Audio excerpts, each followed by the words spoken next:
প্রায় 2 লাখ টাকা দামের একটা ল্যাপটপ এখন আপনারা কিনতে পারবেন অর্ধেকেরও কম দামে। অনেকে আমাকে কমেন্ট করে বলতেছিলেন যে ভাই প্রিমিয়াম সেগমেন্টের একটা ল্যাপটপ নিয়ে আসেন যেটা খুব বেশি পুরাতন হবে না এবং সব ধরনের কাজকর্ম করা যাবে। সো তাদের জন্য এটা একটা আইডিয়াল ল্যাপটপ। তো এই ল্যাপটপটার যদি কি ফিচারগুলো একটু বলি আপনাদেরকে, এটাতে ওলেড ডিসপ্লে আছে, 13 জেনারেশনের প্রসেসর আছে, তার সাথে DDR5 এর RAM, Gen 4 এর SSD এবং পাওয়ারফুল ব্যাটারি। এবং যদি আমি ল্যাপটপটার এক্সাক্ট মডেলটা আপনাদেরকে বলি তাহলে শুনে আপনার মনে হবে যে আপনার বাসার ওয়াইফাই এর পাসওয়ার্ডের থেকেও ভাই এইটা কঠিন। আমি যদি এক্সাক্ট মডেলটা আপনাদেরকে একটু বলি, এইটা HP Pavilion Plus 14EH10034TU। এটা আমার মুখস্থ ছিল না, আমি দেখেই বলছি। এবং এই যে ল্যাপটপটা এখানে দেখতে পাচ্ছেন, এটা এখন আপনারা অ্যারাউন্ড 70,000 টাকায় কিনতে পারবেন অ্যাপেল টেক গিয়ার থেকে। শুধুমাত্র এই ল্যাপটপ না, যে কোনো প্রিয়ন ল্যাপটপ তাদের কাছ থেকে অ্যাফোর্ডেবল প্রাইসে আপনারা কিনতে পারবেন। বসুন্ধরা সিটিতে তাদের শোরুম আছে। আপনারা যারা ঢাকার বাইরে আছেন নিশ্চিন্তে কুরিয়ার করে তাদের কাছ থেকে ল্যাপটপ কিনে ফেলতে পারেন। তবে HP Pavilion Plus এর যদি আমি প্রথমত ডিজাইনে আসি, দেখেন ডিজাইনটা, এটা ডেফিনেটলি একটা নিউয়ার জেনারেশন ল্যাপটপ, তো সেই হিসাবে একটা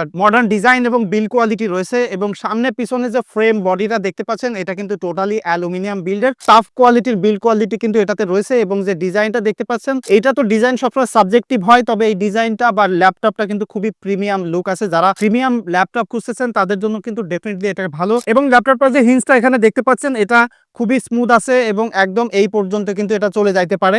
এবং এই ল্যাপটপটার যদি আমি জাস্ট পোর্টস অ্যান্ড বাটনে এসে আপনাদেরকে একটু দেখাই, তাহলে এখনকার নতুন ল্যাপটপে দেখবেন যে কোনো প্রকার পোর্টস দেয় না, ডঙ্গল কিনতে হয়। তবে এই ল্যাপটপটাতে কিন্তু ভালো কিছু পোর্টস রয়েছে। আমি যদি একদম সিরিয়াল বাই সিরিয়াল আসি, বাম পাশে এখানে কিন্তু আপনারা হেডফোনের পোর্ট দেখতে পাচ্ছেন, একটা USB পোর্ট আছে এবং একটা মাইক্রো SD কার্ড পোর্ট। এবং বাম পাশে কিন্তু এখানে আরেকটা USB পোর্ট, তার সাথে একটা HDMI পোর্ট রয়েছে আর দুইটা Type-C পোর্ট, যেখানে আপনি চার্জ করতে পারবেন এবং ডিসপ্লে আউটপুটও কিন্তু করে ফেলতে পারবেন। তবে এখানে থান্ডারবোল্ট সাপোর্ট নাই। এবং পোর্ট সিলেকশনে আপনি ইথারনেট পাচ্ছেন না, বাট ইথারনেটের বদলে আপনি কিন্তু এটাতে ব্লুটুথ ওয়াইফাই কানেক্টিভিটি পেয়ে যাচ্ছেন। সো ওয়্যারলেস পেরিফেরাল কানেক্ট করতে পারতেছেন। এবং লাইক মোস্ট অফ দ্য ক্ষেত্রে ইথারনেট এখন লাগে না, সব জায়গায় কিন্তু ওয়াইফাই কানেক্টিভিটি আছে। এবং ওয়াইফাই কানেক্টিভিটিটা আসলে মোর রিলায়েবল এবং মোস্ট অফ দ্য ল্যাপটপে এখন আসলে ইথারনেট পোর্ট রাখেও না। এবং আমি যদি ল্যাপটপটা এখানে আনফোল্ড করি, তাহলে এখানে কিন্তু আপনারা একটা ফিঙ্গারপ্রিন্ট দেখতে পাচ্ছেন সেন্সর, আর যে কিবোর্ডটা দেখতে পাচ্ছেন, কিবোর্ডের উপরে এখানে কিন্তু পাওয়ার বাটন রয়েছে। সো পাওয়ার বাটনটা ডেডিকেটেড না কিবোর্ডের মধ্যে। এবং এই যে কিবোর্ডটা দেখতে পাচ্ছেন, এটা কিন্তু খুবই প্রিমিয়াম এবং বডির সাথে কালার ম্যাচ করা একটা কিবোর্ড। এখানে ব্যাকলাইট রয়েছে। এবং কিবোর্ডের ক্ষেত্রে একটা মজার জিনিস বলি, যেটা আমার ভালো লাগছে আমি নিজে ব্যবহার করতে, যে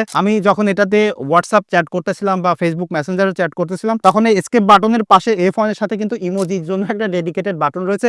সেটা আমার কাছে খুবই ইন্টারেস্টিং লাগছে, যে এটাতে ক্লিক করলেই ইমোজিগুলো কিন্তু অটোমেটিক চলে আসে। সো সেখান থেকে সিলেক্ট করে ইমোজি দেওয়া যায়। ল্যাপটপ ইউজ করতে গেলে এটা একটা প্রবলেম হয় যে ঠিকঠাক মতো ইমোজি সিলেক্ট করতে গেলে প্রবলেম হয়, সেই জিনিসটা কিন্তু এখান থেকে সলভ করা যায়। দারুণ একটা জিনিস। আর তাছাড়া এখানে যে ট্র্যাক প্যাডটা দেখতে পাচ্ছেন, এটা ভাই অ্যামেজিং, খুবই বড় একটা ট্র্যাক প্যাড বা টাচ প্যাড যাই বলেন না কেন। এবং টাচ প্যাডের ক্ষেত্রে আমি দেখবেন যে রিসেন্ট যত আসলে ল্যাপটপের ভিডিও করছি সবগুলোতেই আসলে টাচ প্যাড ছোট ছোট ছিল, বাট এই জিনিসটা অনেক বড়, মানে ল্যাপটপের সাইজ অনুযায়ী যথেষ্ট বড় একটা টাচ প্যাড এখানে রয়েছে, যে কারণে যারা আসলে ট্র্যাক প্যাড দিয়েই কাজ করতে চান, এক্সটার্নাল মাউস কিবোর্ড ব্যবহার করতে চান না, তাদের জন্য অ্যামেজিং হবে। এবং যারা আসলে বিজনেস রিলেটেড কাজকর্মের জন্য আসলে ডেস্কে ব্যবহার করে, তারা কিন্তু মোস্টলি এই ট্র্যাক প্যাডটা ব্যবহার করে। সো তাদের জন্য এটা অ্যামেজিং, অর্থাৎ পোর্টেবিলিটির ক্ষেত্রে এটা দারুণ একটা জিনিস হবে। এবং ডিসপ্লের উপরে কিন্তু একটা ওয়েব ক্যাম রয়েছে 5 মেগাপিক্সেলের, যেটা দিয়ে খুব ভালোভাবে ভিডিও কল টল করে ফেলতে পারবেন। আর যে ডিসপ্লেটা এই ল্যাপটপটাতে আছে, সেটা এই ল্যাপটপটার সব থেকে আকর্ষণীয় একটা জায়গা, বিকজ এখানে 2.2K রেজুলেশনের একটা ওলেড ডিসপ্লে আছে, যার এক্সাক্ট সাইজ হলো 14 ইঞ্চি। এবং ওলেড ডিসপ্লে হওয়ার কারণে ডিসপ্লের কালার খুবই ভাইব্রান্স, খুবই ডিপ ব্ল্যাক দেখা যায়, সাইড থেকে দেখেও কোনো প্রবলেম নাই। এবং টোটাল মুভি দেখার জন্য একটা নেক্সট লেভেলের এক্সপিরিয়েন্স আপনি পাবেন। এবং মুভি দেখার ক্ষেত্রে এটা সাউন্ড কোয়ালিটি কিন্তু আপনার এক্সপিরিয়েন্সকে আরো নেক্সট লেভেলে নিয়ে যাবে, বিকজ একদম বটমে কিন্তু দুই পাশে দুইটা স্পিকার দেখতে পাচ্ছেন, সাউন্ড কোয়ালিটি দারুণ প্রোভাইড করতেছে। এবং ভিউইং এক্সপিরিয়েন্স দারুণ হওয়ার কারণে সব ধরনের মাল্টিমিডিয়া এনজয় করতে গেলে, ইভেন গেমিং করতে গেলেও এটা থেকে ভালো এক্সপিরিয়েন্স আপনি পাবেন। তবে পারফরম্যান্স সেগমেন্টে যদি আসি, এখানে কিন্তু একদম ভাই জ্যাম প্যাক একটা স্পেসিফিকেশন পাচ্ছেন, বিকজ এই ল্যাপটপটাতে খুবই পাওয়ারফুল 13 জেনারেশন একটা প্রসেসর ব্যবহার করা হয়েছে। এক্সাক্ট মডেলটা যদি আমি বলি, Core i5 13500H, অর্থাৎ H সিরিজের প্রসেসর। এখানে ভালো বেস স্পিড বা ক্লক স্পিড আপনি পাচ্ছেন, টু বি এক্সাক্ট 2.60 GHz এর প্রসেসর পাচ্ছেন, যেখানে কিন্তু 12 কোর 16 থ্রেড রয়েছে। এবং এর সাথে 16 GB RAM রয়েছে, যেটা DDR5 5200 MHz এর। তবে এখানে আপনি RAM আপডেট করতে পারবেন না, বাট আমার কাছে মনে হয় যে DDR5 এর 16 GB RAM আরো কয়েক বছর ধরে চালাইতে গেলে, লাইক আপনি যদি হেভি ভিডিও এডিটিং এটা দিয়ে করতে চান, সেক্ষেত্রেও RAM এর আসলে দুর্বলতা বা RAM কমতি মনে হবে না আপনার কাছে। এবং এটাতে কিন্তু Gen 5 এর স্টোরেজ ব্যবহার করা হয়েছে, এখানে SSD আছে 512 GB, আর এর সাথে ডেডিকেটেড গ্রাফিক্স কার্ড না থাকলেও অনবোর্ড গ্রাফিক্স আছে Intel Iris Xe গ্রাফিক্স। দেখেন এইটা খুবই ব্যালেন্সড একটা ল্যাপটপ, লাইক যারা ভিডিও এডিটিং করতে চান, সব ধরনের কাজকর্ম খুব স্মুথলি করতে চান এক্সেপ্ট গেমিং, তাদের জন্য খুবই পাওয়ারফুল একটা ল্যাপটপ। বিকজ এটা যে প্রসেসর আছে সেটা একদম 95% ইউজারদের জন্য একটা ওভার পাওয়ার প্রসেসরের মতো, মানে সব ধরনের কাজকর্ম আপনি একদম ইজিলি করে ফেলতে পারবেন। আপনি যদি ভিডিও এডিটিং করতে চান এটা দিয়ে 4K ভিডিও এডিটিং করতে পারবেন। আমার যে ভিডিও চ্যানেলে দেখেন এই ভিডিও আমি 2টা এডিট করেছি এই ল্যাপটপটা দিয়ে, এবং খুবই স্মুথলি 4K তে প্লেব্যাক হয়। খুবই কালার গ্রেডিং করেও, যদি হাইলি কালার গ্রেডিং করেও আসলে আমি টাইমলাইনে দেই, আপনারা যেমনটা এখানে দেখতে পাচ্ছেন, এটা কিন্তু একদম স্মুথলি প্লেব্যাক হয়। তবে যে প্রবলেম হয় কি, ল্যাপটপ থেকে যখন ভিডিও এডিটিং করবেন যদি ডেডিকেটেড গ্রাফিক্স না থাকে সেক্ষেত্রে আপনার রেন্ডার টাইম কিন্তু অনেক হয়ে যায়। আমি টু বি এক্সাক্ট এটাতে 6 মিনিটের একটা ভিডিও 4K রেন্ডার দিয়েছি এবং যেটাতে টাইম লাগছিল 22 মিনিট। সো রেন্ডারের ক্ষেত্রে একটু টাইম লাগবে, বাট আপনি যদি কাজ করতে চান একদম অন দা গোতে, তাহলে ডেফিনেটলি এই ল্যাপটপটা ডেডিকেটেড গ্রাফিক্স কার্ড না থাকলেও একদম স্মুথলি এটাতে কাজ করে ফেলতে পারবেন। বাট যারা আসলে গেমার আছেন, গেমিং এর জন্য আমি সবসময় সাজেস্ট করবো যে আপনারা ডেডিকেটেড একটা গ্রাফিক্স দেখে একটা ল্যাপটপ কেনেন। বাট আমি বলবো 95% ইউজারদের জন্য এটা পারফেক্ট হবে। জাস্ট 5% কাজের জন্য রাখলাম যারা মূলত শুধুমাত্র গেমিং কে প্রায়োরিটি দিতে চান। এবং ফাইনালি ল্যাপটপটার ব্যাটারিতে আসি। এটা আমি হেভি ইউজ করে, ভিডিও এডিটিং করে এবং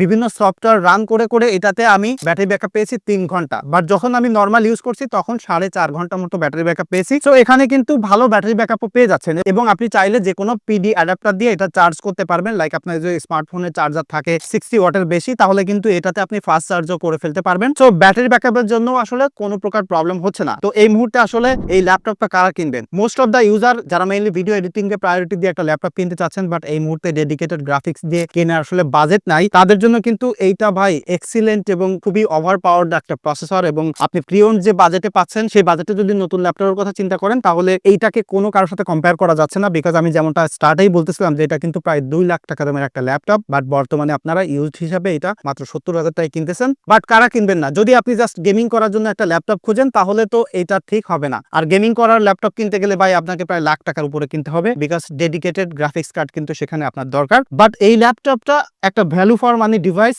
লাইক মোস্ট অফ দ্য ইউজারদের জন্য। সো এটাই ছিল মূলত আমার এক্সপিরিয়েন্স এই এইচপি প্যাভিলিয়ন প্লাস ল্যাপটপটাকে নিয়ে।